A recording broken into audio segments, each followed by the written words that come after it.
Hello everyone and welcome back to It's Only Cooking. I'm John Ruska, your humble host here. Paying homage to my outfit here is to Graham Kerr, the Galloping Gourmet, and my inner Julia Childs, not to mention a few others. I've coined the phrase recently that I'm not really a chef or even a short order cook, but I'm a COVID cook. During the time when in COVID we were all locked down, I started researching recipes and trying to figure out how to make more than just burgers and hot dogs. So some of my recipes I refined, and I found out along the way a lot of tips and tricks. So one of the things we're going to do today is something I always like to get out at a restaurant because they're done properly, and made it for my mom one time, and she said that is the best way to make a pork chop I've ever had. So I'm sticking with it. Pretty simple. We're going to pan sear it first, and then we're going to finish it in the oven. So it's a two-step method. So at any rate, the other thing we're going to have with that is we're going to make some simple potato stacks. Pretty nice little recipe. And then we'll have some Brussels sprouts to go on the plate too, just to finish it. Now, one of the things that I'm doing is this is in my own kitchen, so I'm going to be pan frying these pork chops. It's going to get pretty smoky because I can't put the vent on. Producer and I tested it before we started shooting, and it's louder than I am, if you can imagine that. So we're going to get started on our mise en place. So let's take a look at what we have here. We have some of the potatoes. I've already cut a few of them for our potato dish. I've got some butter, and I have it sitting in hot water, so it stays kind of melted. Here, I'll move that out of the way. Kind of melted. I have some fancy salt. That's just to finish off the Brussels sprouts, make it look pretty. I've got fresh thyme, and if you don't have fresh thyme, you can always get away with using dried thyme in this potato dish. You just use a lot less because dried herbs are a little more powerful or potent than the fresh ones. Onion powder, that's in there too. I've got a little garlic powder here also, and that's going to be, and I've got just a little seasoning salt in it because I like the flavor of it. So that's going to be all for the potatoes. A little bit of cream right here, and that's just to make the butter and the cream all get over the potatoes so that it makes a nice stack. Now, what we're going to make this in is we're going to make this in a ramekin. And the reason we're going to do that is because you can make it in a cupcake tin, but I'm going to do it in this because it makes its own little baking dish, and we're going to use our little fancy little spit. We're going to dig it out of there, and it gets a nice little stack. It's probably going to shrink down to about a little shorter than it is, but that will be just fine the way we do that. Also over here, our pork chops we're going to have. I'm only going to cook one because we're having that for dinner tonight, and I don't want to cook my wife's this early. So we're going to do that a little bit, one piece at a time. So what we're going to do is get started on the potatoes. That's what we're going to put them in this dish. This is the little slicer. Now you can use a mandolin. If you want to use a mandolin, I'm scared to death of them, so I try to avoid them when I can. These little guys here, these little box cutters, I'm going to use it for the cheese, and then I'm also going to use it right here. It has one of these little slicers here. I think they all have these. You notice I say I think. Again, I don't know. I'm not an expert, but I sounded confident, didn't I? So we're going to take and we're going to slice some of this potato here. That's the first thing we're going to start with, and I peeled one just to get a head start on this. So, I'm going to be even ultra safe here. I'm going to grab a hold of this with a towel so I don't hurt myself. So we're just going to take a few slices because I already have some, but that just shows you how they come off. Pretty nice and thin, so they work pretty well. And we're going to take and put these in the bowl. I've already, like I said, cut some up. I had them in the bowl already over here. And first thing we're going to do is put some of this butter in there. Now, we're making enough for two, but I'm only going to cook one for the show. Again, the reason I want it to be fresh when I make dinner for my wife tonight. So about a tablespoon of butter you pour over these potatoes. You don't need too much, maybe not even a full tablespoon. Just make it look right so it kind of covers it.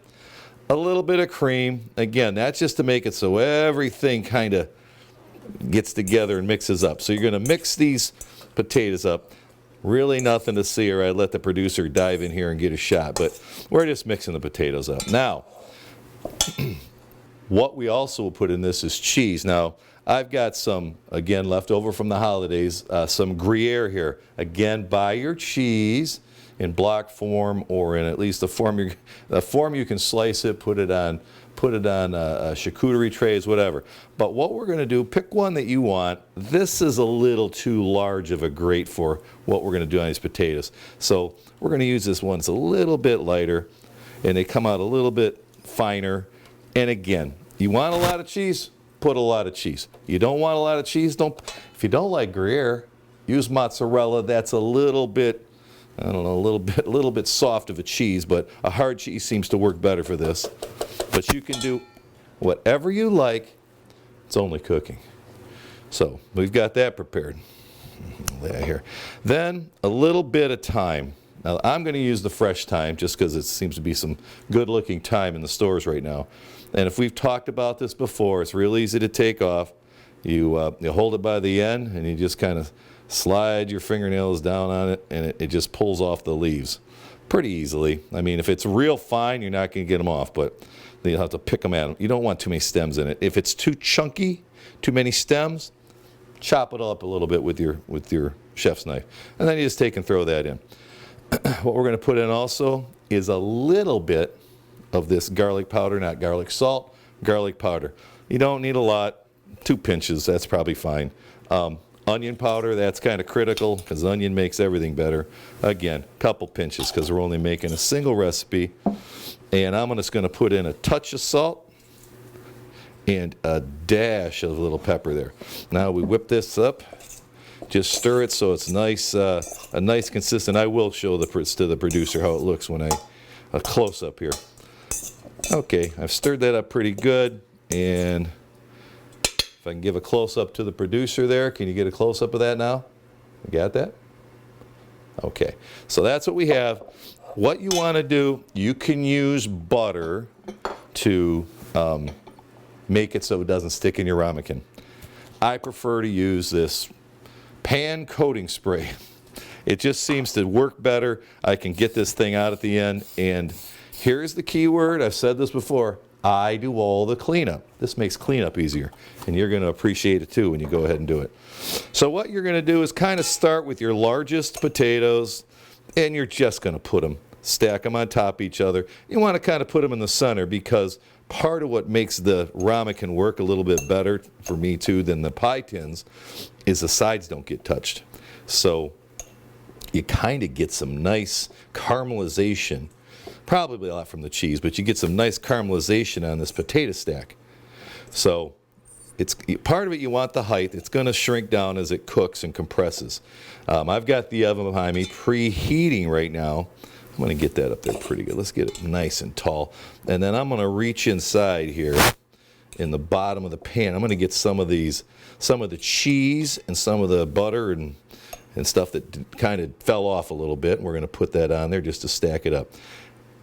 Again, we're not building a spaceship here. It's only cooking. So there is no perfect. Just make it how you like it. Some of these, and I did this also because I'm going to make the producer some of these too, but can't use regular butter or the cream. So I've got some with that have the skins still on the potato, so I can tell the difference when I pull it out of the oven which one's which. So I will use Gruyere cheese because that seems to work okay for, and her non-dairy butter as well. And we'll just skip the cream. If we have to, we'll put some silk in it, just a little bit. Again, you're just trying to make it so it blends all with everything. So we've got let's put one more on top there just so it's got a nice cap. So we're going to take and throw that in. Let's put just a little more of this good stuff on there, because that's what's going to give you a really nice brown and bubbly top. Okay, what I'm going to do, and I'm going to tell you why I'm doing this. I'm going to set that there, and the producer's going to be unhappy with me. So what I'm going to use is a pan with foil on it. Now that serves two purposes. One is if it does happen to boil over everything, I'm not on my hands and knees getting in there and cleaning the oven, at least right away. So it also, if you've ever picked these up out of the oven, they're really hard to pick up when they're hot. So some people would also may put water in the bottom of a pan like that, just so that it doesn't burn on the bottom. With this pan here and the ramekin, they really don't burn. So this seems to work just fine. I've got the oven set to 375. Where I've seen it in different recipes is 400. My oven must be a little hotter. It does burn a little hotter. So I found that at 375 it actually cooks better for me. Test your oven, see what it works, but 400 is what most recipes call for. They also say, and these are all over the internet, but this is just a fun way to make them to go with the pork chops. They say it takes an hour. It really is somewhere in the neighborhood of 45 minutes to about 50 minutes. You'll be able to tell if it starts getting dark, it's not ready. And what we're going to do is we're going to poke a toothpick in it to make sure that the potatoes are all soft all the way through. Usually it gets a little brown on top, so I'll put foil on it at the end just to keep it from getting too dark. I mean, it's too much of a good thing, hard to believe. So we'll throw this in, and this is how we're going to time it, because if it's going to take that long, we're going to need that much time to get the rest of our dishes prepared. Now what we're going to do, and I'll remind again when we get to it, we're going to work on the pork chops now. And then when we pull those out, we pull out the ramekin, we're going to be putting the pork chops in the oven because we've got to turn that down a little bit. While those are then cooking for about 12 to 15 minutes. And we're going to use an instant thermometer to check that temperature to see when it gets to the temperature that we need it to. When we pull those out, they have to rest for about 3 to 5 minutes, the pork chops do. That gets a perfect time for us to get the Brussels sprouts on the pan of boiling water, and I like to steam them. I have some red peppers, sweet red peppers, that we're going to finish it off with just to make the Brussels sprouts look good. So let's pull this over here. These are the bone-in, center-cut pork chops. Again, I'm going to make one. But let me tell you what I do with these, and I found this, again, another little tip and secret, is you've heard of marinating your meat, or before you cook it. And you've heard of brining. Well, this is kind of a blend of that, if you will, because it's not really done for that long enough to really be true brining, but it makes all the difference in how juicy the meat is. So what you do is I use a Ziploc bag because I don't want to mess, and then I put it in one of these bowls so it doesn't spill everywhere. But it's basically in a Ziploc, quart bag for one of these, a tablespoon of sugar and a tablespoon of salt.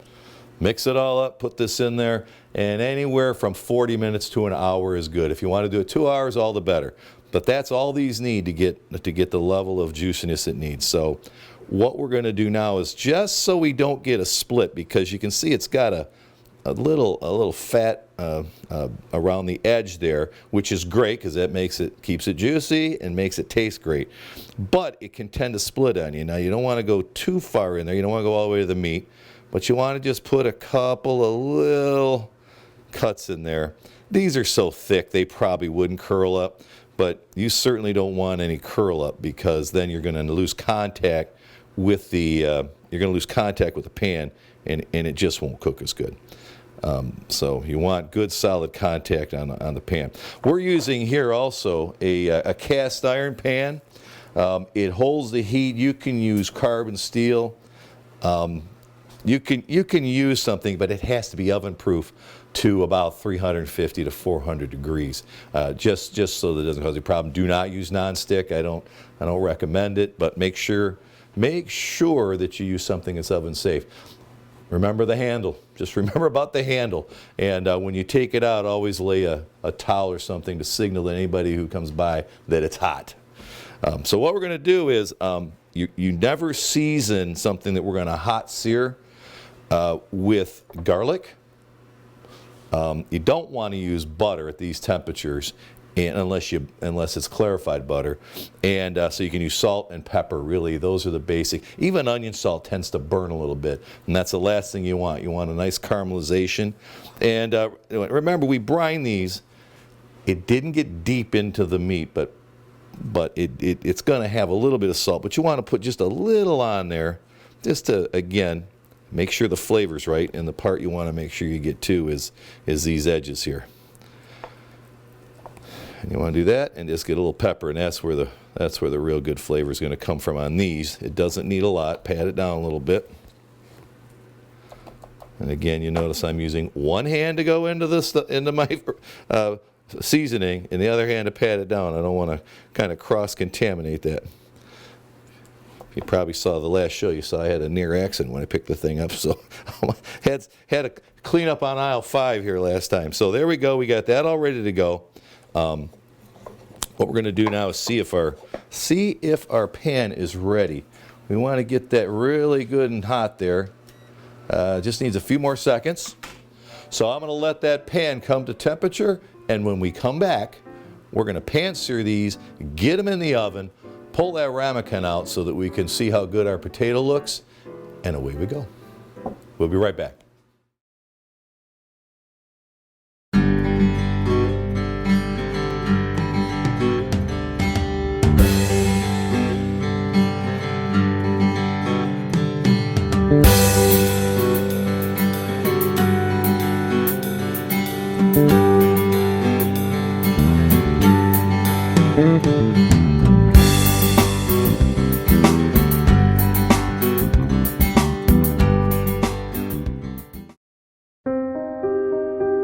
Here's to the things that can keep us safe. Those we use all the time with hardly a thought. Those that are silently standing by to save our lives. And now, those that we carry with us everywhere we go. Many mobile devices will now bring you wireless emergency alerts, real-time information directly from local sources you know and trust. With the unique sound and vibration, you'll be in the know wherever you are.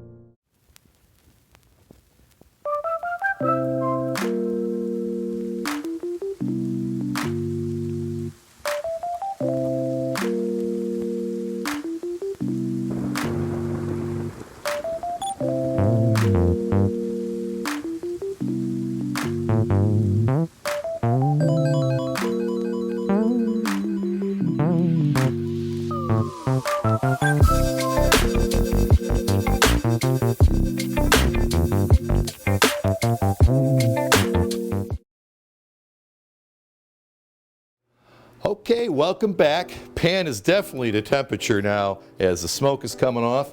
I'm going to use avocado oil. There's not going to be anything super interesting to watch here, but you'll probably be able to hear it. I don't want to put too much oil, just enough to make good contact with the pork chop.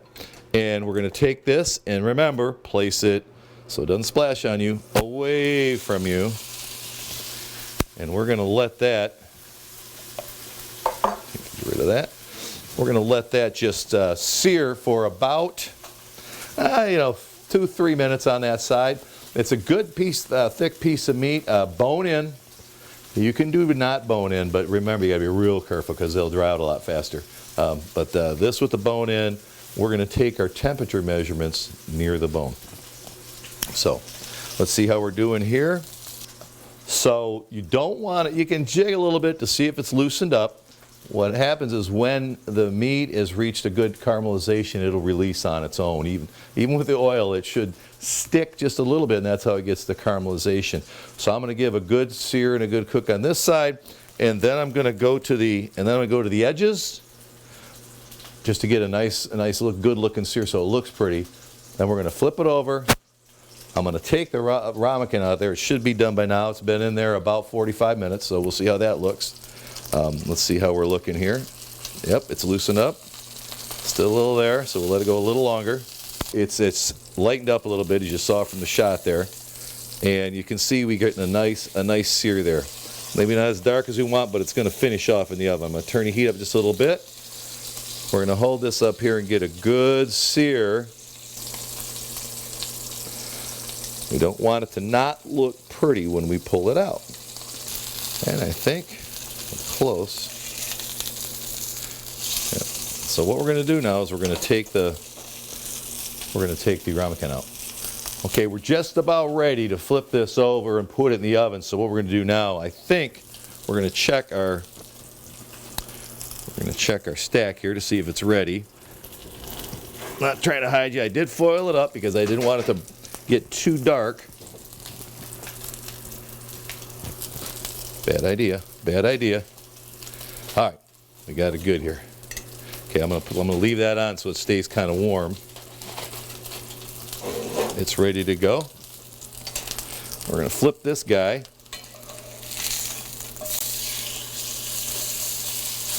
And we're gonna take and drop this in the oven. And we're gonna drop the temperature in the oven to 350.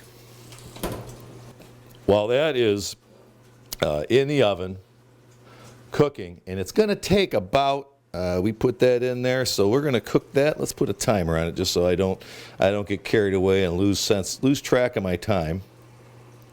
Okay, we've put everything in the oven, the pork chop in the oven. We have the ramekin with the little potato stack on it. It's kind of shrunk up a little bit. It's smaller, but it's held its stack real nice. It's browned up real perfect. And we're just going to wait a few minutes to let those pork chops come to temperature, and then we'll come back, pull those out, let them rest, and we'll finish off the Brussels sprouts, and we'll get to It's Only Eating Time. See you in a few minutes.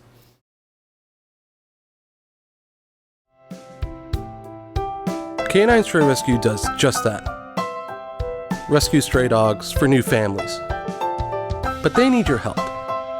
Become a volunteer at Canine Stray Rescue League of Michigan. Take dogs for walks, help them socialize with others, and help them get adopted. Fill out an application and help a family add a new member today.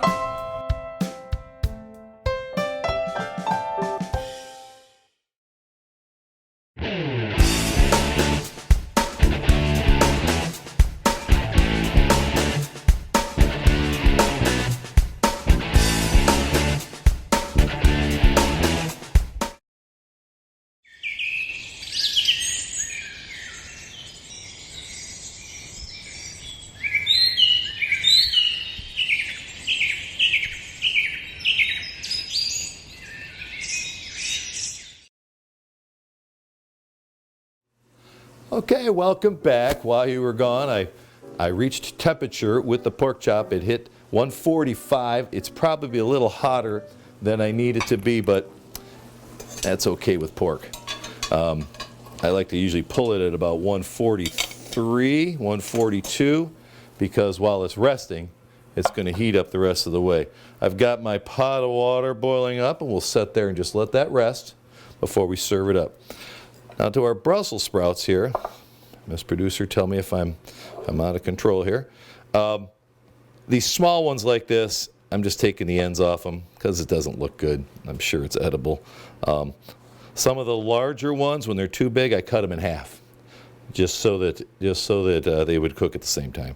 These are gonna, since they're steaming and that's a real hot way to cook, it's only going to take probably about the amount of time that the pork chop is resting. I'm going to put it in a little steamer basket here. We're going to drop it in what should be boiling water. Lid it, and we are going to see how it goes here. Okay. Okay, well, we're going to begin the plating process now. Just get ready for it because we're only waiting for the Brussels sprouts to come to temperature and get tender, get soft. So we're going to pull this potato stack over here. Oh, you know what? I forgot one very important thing. When I pulled that pan out, I didn't lay a towel. Make sure it's not over a lit burner, but I want to put a towel over that so that it shows everybody it's hot. So that means they don't want to touch it. Now we're going to take, sorry about that, we're going to take this. Okay, and there's our potato stack. You see how nicely that came out? Not too bad on the oil left over. If there is a little oil, that's not bad, and I don't think it'll cause a problem. So just a few more moments. I'm going to put these red peppers just so they can take a little bit of the edge off. I don't want them to cook a lot because I want the bright red color. So these are pretty close. And I'm just going to throw them on top of there and give them a little bit of a touch. And then we're going to pull those out. The Brussels sprouts are, oh yeah, they're good and ready. We're going to pull those out, put them in our our serving container, if you will. Okay, these are good and ready. I'm going to take some, just to make it pretty again, I'm going to put butter on it here rather than on the plate so we don't make a big mess. Put a little butter on there. That looks pretty good. And we're going to take, I will hand pick them, so since we've got time, we'll make a really nice looking plate. I just know that these are finished, but if you want to test them, you can run a toothpick in them or a fork. Make sure that they're done the way you like them. And again, the peppers that are on here are not for necessarily flavoring, they're just to make it look pretty. Just a couple little sprigs of color in there. Again, just to make it look nice. And that should be good. Okay, let's put a little bit of pepper on that. And on the potatoes. And almost threw the pepper around again. And a little bit of this fancy salt because it makes everything kind of look pretty. And we're ready to move the pork chop to our serving plate. And there we go. Throw a little sprig on there to make it pretty. Okay, so there we have a plated meal. Total cooking time because of the potato stack is about 45 minutes to an hour. But you can see you can layer everything that you do all at one time and you're all happening kind of at the same time. So first thing I want to do is dig into this pork chop. I'm gonna take a big cut in there just so we can get a good look at how it looks, and you can see that. I'll just take this whole piece out. I won't put the whole thing in my mouth, Miss Producer, I promise. So that's a perfect doneness, and that's right up to the bone, so you can see it's good. Another thing about pork chops, I got 2 of these, and these are almost 2-inch thick, center cut, $7 for the pair. That's a great deal. Now, it's only eating.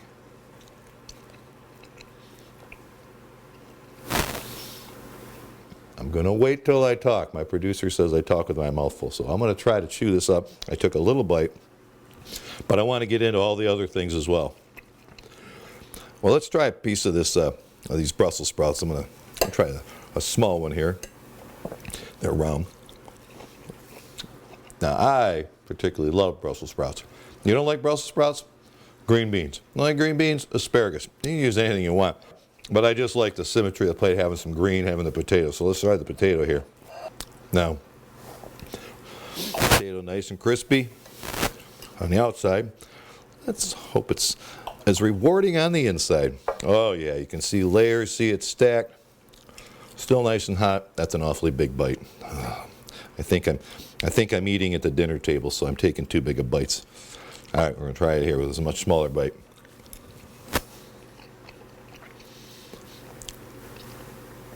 For my taste, I put a little bit more thyme in it, but it's just great. Again, same thing with the seasoning. Some people don't like thyme. Don't put the thyme in. That's funny. But if you want to try other seasoning, you want sage in there, you don't have to put anything in there if you don't. Just the garlic and the onion is just fine. A little salt and pepper and the butter and a little cream, and it's just fine. You're basically making scalloped potatoes. So however your favorite recipe is, you stack them like that. It just has to have a little bit less juice in it so they stay stacked.